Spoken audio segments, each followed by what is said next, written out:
नमस्ते दोस्तों, स्वागत है आप सबका फिर से एक बार नए व्लॉग में। तो दोस्तों कैसे हैं आप सब? उम्मीद करते हैं सभी अच्छे होंगे। और मेरी गाड़ी चल रही है, पूरे बॉडी में पेन है। डॉक्टर को दिखा ही रही हूँ, लेकिन पता नहीं ऐसी कौन सी बीमारी हो गई जो अभी तक सही नहीं हो पा रही है। बहुत ही लंबे प्रोसेस चल रही है। हर इंसान की लाइफ की एक अलग स्टोरी होती है, और हर इंसान की जो लव मैरिज होती है उसमें पार्टनर को चूज करने का मतलब अलग वजह होती है। आज मैं आपको बताऊंगी कि मुझे मतलब मेरे पति को चूज करने का क्या वजह थी। देखिए, मेरा पति राजस्थान का है और मैं बंगाल की हूँ। वैसे मैं जब 5-7 साल की थी तभी आ चुकी थी जयपुर में। तब से लेकर अब तक जो है मैं जयपुर में पली बड़ी हूँ। लेकिन वो कहते हैं ना कि एक बोला जाता है कि हाँ बंगाल की है, तो मैं बंगाल की हूँ और रहन सहन खाना पीना सब कुछ बंगाली हूँ। तो मेरे पति को मेरे द्वारा चूज करने का मेन वजह पता है क्या है? मैं बचपन से जिस घर से मतलब मैं जन्म लेकर बड़ी हुई हूँ ना, उस घर का माहौल बिल्कुल ही ठीक नहीं था। जैसा माहौल मेरे बेटे को मिला है ना, वैसा माहौल इससे भी गंदा माहौल मुझे मिला था।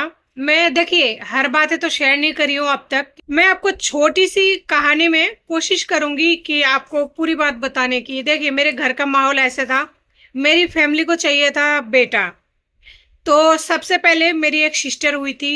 वो होने के बाद में किसी वजह से खत्म हो गई। बचपन में मतलब होने के बाद में कुछ मतलब दिन बाद में वो खत्म हो गई। उसके बाद में मेरे पेरेंट्स को ये उम्मीद था कि अब जरूर बेटा होगा। 100% नहीं, 101%। वो गांव वाले तुक्के लगाते हैं ना कि पहला बेटी होगी फिर बेटा होगा, या फिर पहला बेटा होगा फिर बेटी होगी।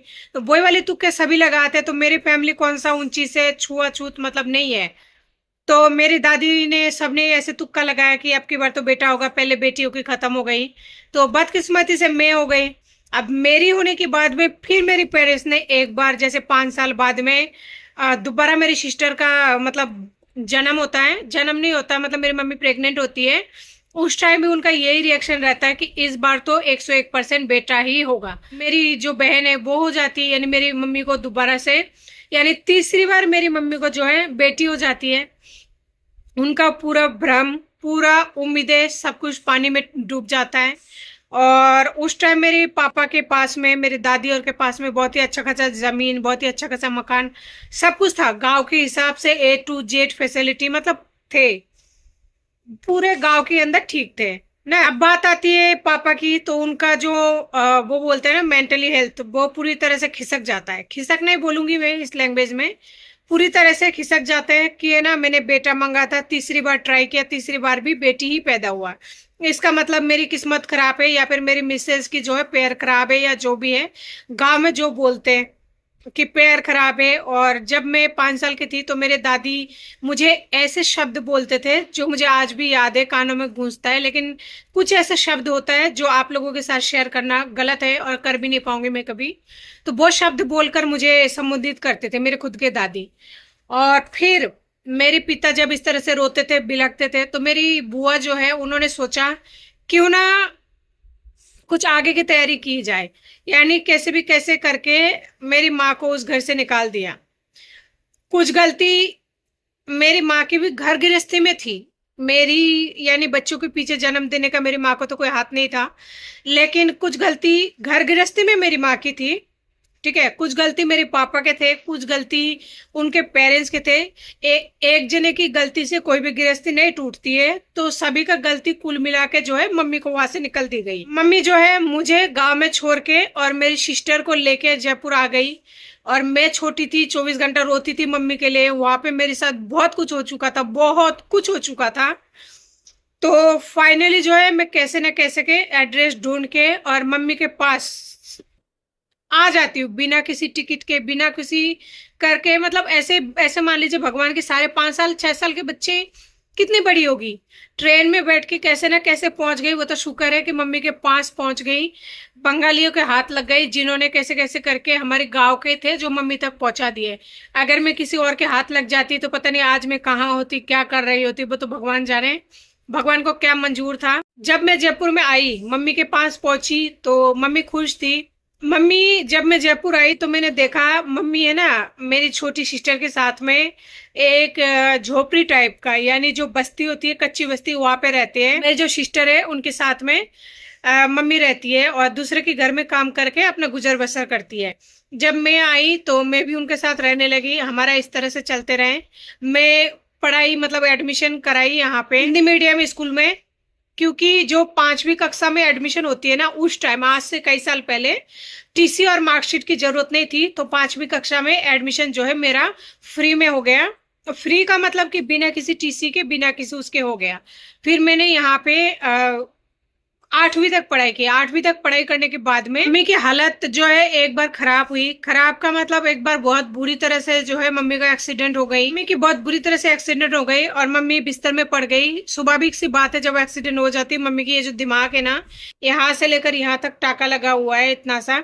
डॉक्टर ने बोला है कभी भी उनको किसी भी तरह से सदमा या फिर कोई भी ऐसी बात मत बोलना जिससे उन्हें बुरा लगे या फिर चोट पहुंचे, उससे आपको आगे नुकसान हो सकती है। इसलिए मेरी लाइफ में जो भी कुछ होता है, जो भी कुछ होता है, मैं खुद ही सहन करती हूँ, अपनी मम्मी तक बातें नहीं पहुंचने देती हूँ। और मैं इस चीज को भाली भत्ती जानती हूँ कि मेरी मम्मी ने बहुत कुछ सहा है, बहुत कुछ देखा है, बहुत कुछ सुना है।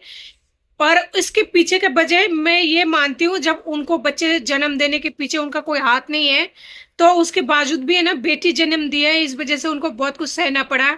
मतलब घर से निकाल दिया गया, मेरे पिताजी ने निकाल दिया। डिवोर्स नहीं हुआ था, लेकिन डिवोर्स से भी खराब कंडीशन था। उनके पास तो गुजर बसर करने के लिए भी कुछ नहीं था।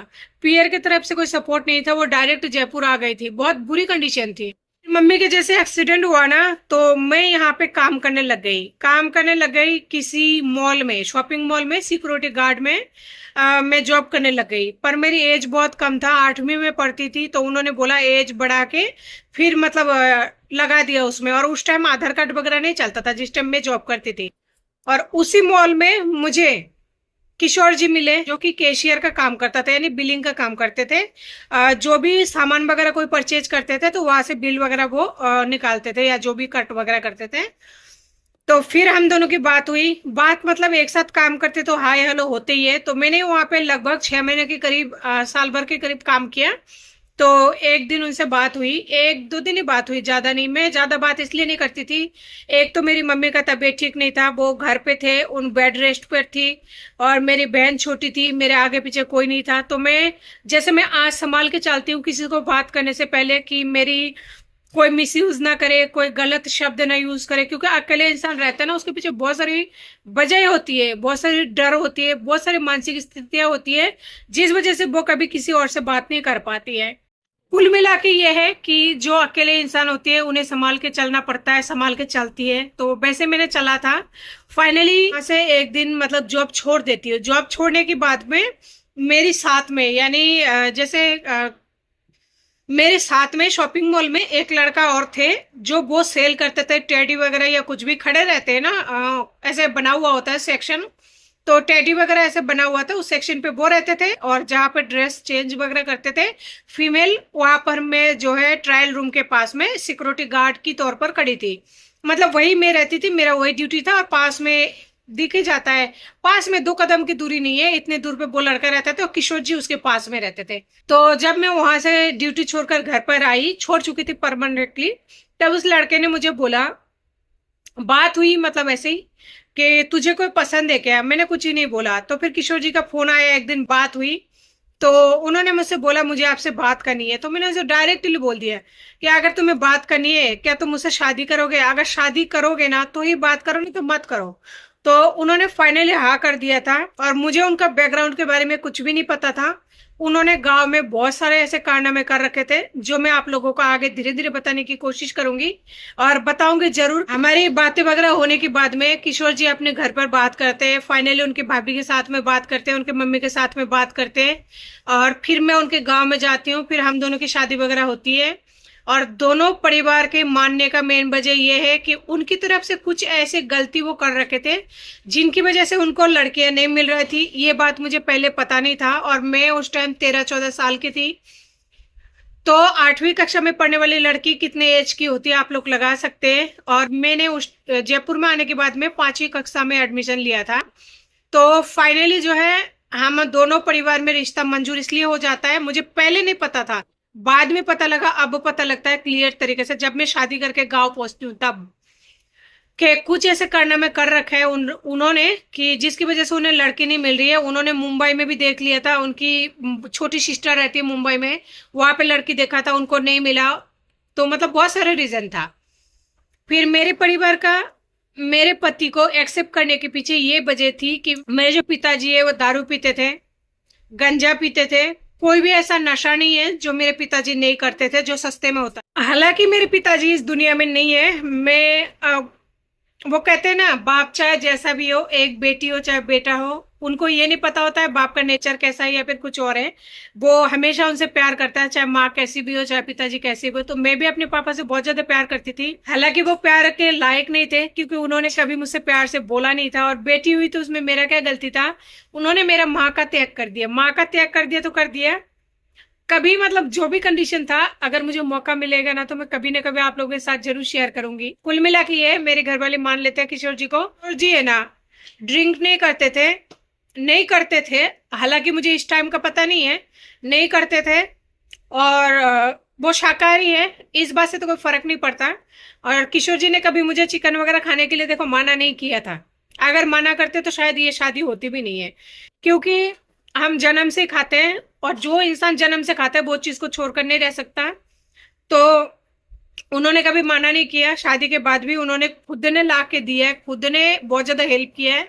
जब जाके मैंने चिकन बनाया, उनकी परमिशन से, उनकी मर्जी से मिला के ये, उन्होंने मना नहीं किया था कभी चिकन वगैरह के लिए, कोई भी ऑब्जेक्शन नहीं किया था। बस इतनी सी बात उन्होंने कह रखा था। और मेरी सासू कह रखी थी कि जब भी तू घर पे आए ऐसा कोई चीज मत बनाना, मत खाना। तो मैंने कहा ठीक है। किशोर जी ड्रिंक नहीं करते थे, और गांजा भी नहीं पीते थे, बीड़ी भी नहीं पीते थे। बस उनका एक शौक था, खैनी खाते थे, जो कि नॉर्मल सी बात है। हर लड़का कोई ना कोई नशा करता है, इससे मेरी फैमिली को कोई दिक्कत नहीं था। पर मुझे दिक्कत था, क्योंकि मुझे अस्थमा की बीमारी थी।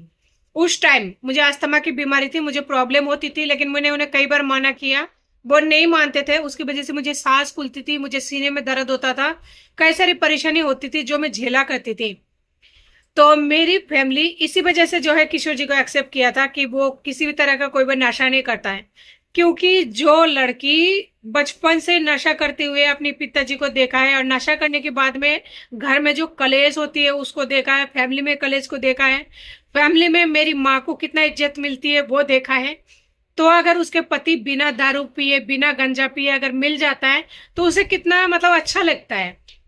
लेकिन इसका पीछे का जो रीजन था वो मुझे धीरे धीरे पता चलता है, और धीरे धीरे दिल टूटना स्टार्ट हो जाता है। और आज अगर मैं अपनी फैमिली में कहती हूँ ना कि मतलब मेरा पति इस तरह से कांड किया है, तो कोई यकीन करने को तैयार नहीं। मेरी फैमिली में है ना, अगर किशोर जी के बारे में आज भी मैं बुराई करूं तो वो मानने को तैयार नहीं है। वो इसलिए कि जो ना तो ड्रिंक करता है, ना स्मोकिंग का शौक रखता है, ना किसी भी तरह के और नशा करता है, लेकिन वो इंसान ऐसे कैसे कर दिया। तो मैंने कहा कि सिर्फ पीने वाले नहीं बहकता, बिना पिए भी इंसान बहक जाता है। और जो बिना पिए बहकता है ना, उनका तो खतरनाक वाला रिएक्शन होता है। तो हर लव स्टोरी के पीछे ना एक अलग कहानी होती है। तो मेरी पति को मेरी द्वारा चूज करने का बस ये रीजन था कि वो ड्रिंक वगैरह नहीं करते थे। लेकिन मुझे इस बात का पता नहीं था कि राजस्थान में जो शर्मा और जो बनिया होता है, यानी कुछ कास्ट ऐसे होते हैं और कुछ लोग ऐसे होते हैं जो ड्रिंक नहीं करते हैं।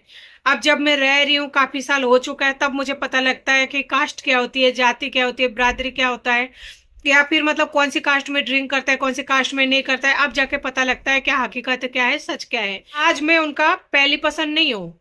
मैं पसंद की बात करूंगी, मिसेज की बात नहीं करूंगी, पसंद की बात करूंगी। और आगे आगे आप लोगों को हर एक चीज का प्रूफ दूंगी, प्रूफ दे के उसके बाद बताऊंगी। मैं उनका पहली पसंद नहीं हूँ, मैं उनका सेकंड पसंद हूँ। उनका पहली पसंद कोई और था, जिसके साथ उन्होंने बहुत बुरा कांड किया था, और उस लड़की का भी जिंदगी उसने खराब किया। उसके बाद में मैं उनके लाइफ में आई थी, मुझे पता नहीं था, इस बात का जरा सा भी अंदाजा नहीं था। और एफआईआर जो मैंने लिखा है वहां पे, उस एफआईआर के अंदर मैंने ये सारे बातें मेंशन किया है कि उन्होंने मुझे बताया नहीं था कि उन्होंने इस तरह के कुछ कांड कर रखा है। फिर उन्होंने मुझे अपना चॉइस बनाया है, यानी पत्नी के रूप में दर्जा दिया है, शादी किया है। तो मैं उनकी दूसरी चॉइस थी, और अब जिनके साथ वो रह रहा है ना, वो उनका तीसरा चॉइस है। तो इस बात से आप अंदाजा लगा सकते हैं कि मतलब क्या कहे ऐसे इंसान को जो कि तीसरा चॉइस है वो। तो इस तरह से दोनों परिवार राजी हुए थे। मेरे फैमिली तो इसलिए खुश थे कि ना बिना पीने वाला दामाद और बिना स्मोकिंग वगैरह गांजा वगैरह पीने वाला दामाद मिल गया।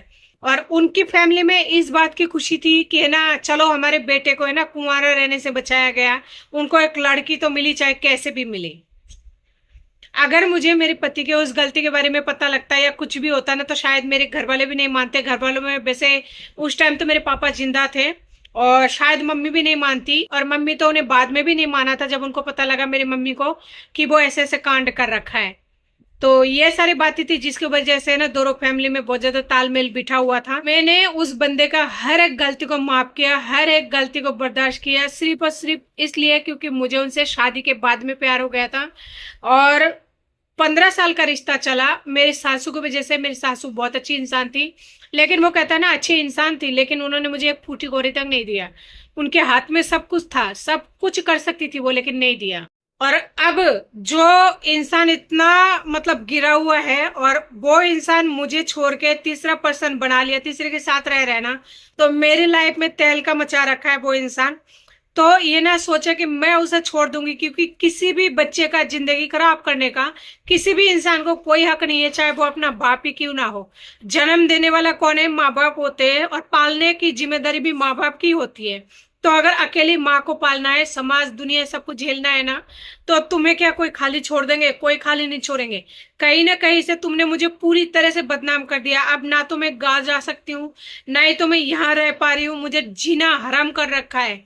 बहुत ज्यादा तहलका मचा दिया था तुमने मेरी रियल लाइफ में। तो तुम्हारी लाइफ में अब तहलका मचाने की बारी है। अब धीरे धीरे करके मैं एक एक पोल खोलने वाली हूँ, एक एक पोल खोलूंगी मैं अपनी पति का, वो भी रियल सच्चाई के साथ में।